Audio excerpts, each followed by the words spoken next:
Hello mga guys, nandito tayo ngayon Hello, sa madam. Anong pangalan mo? Totoy po.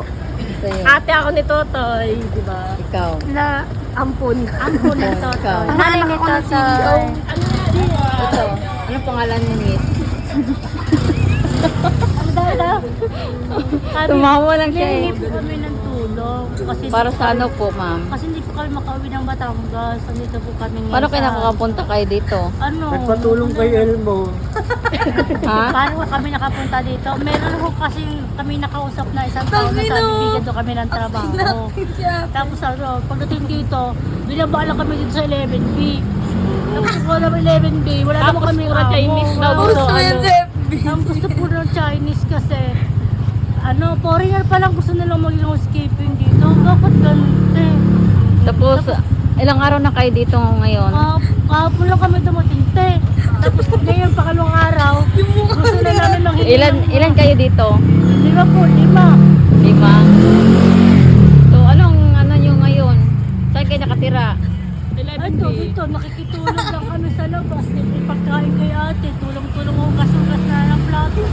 So, ano mangyayari ngayon kung walang Ito, magano sa inyo? Naghihintay na lang kami ng update ng mga asawa namin para makabalik kami ng Batangas. Saka sa sahod, yung sahod. Pwede ba matawagan yung asawa nyo para masundo kayo? O pwede nga lang wala ho kami pang bigay panlo. Ay, hindi pala pinapalayas na guys, nandito tayo ngayon no kasi may mga nga trabahante dito na hindi daw nasawra ng maayos at napunta sila dito. Hello. Taga saan kayo, miss? Batangas po. Ito yung kasama mo. Saan daw kayo? Buti tinatanong si ate. Taga saan kayo?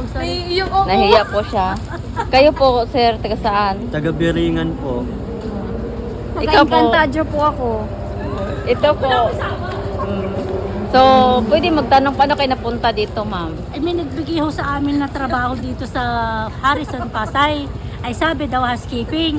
Pagdating dito ay gusto pala kaming asawahin ng mga Chinese. Bakit ho ganun? Tapos sabi namin ayaw namin kasi may mga asawa ho kami. Tapos ano palang pinag-usapan nyo bago kayo pumunta dito? Sabi na, trabaho daw. Tapos pagdating dito, asawahin lang pala kami 5. Ay, lumabas kami ng... Lumabas kami ng gate. Tapos, Siyempre, ano ba yun? Marunong ba yung Tagalog yung Chinese? O? Hindi yun. Wala ho kami naintindihan kundi mayo, laging wala.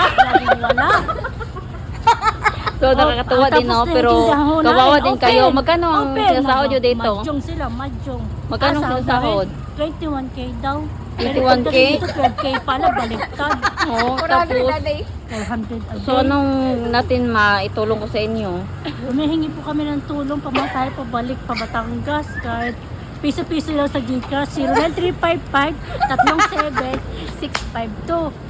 Pakisend na lang po sa number na yon. Kahit piso-piso lang, makaipon lang kami pamasahe.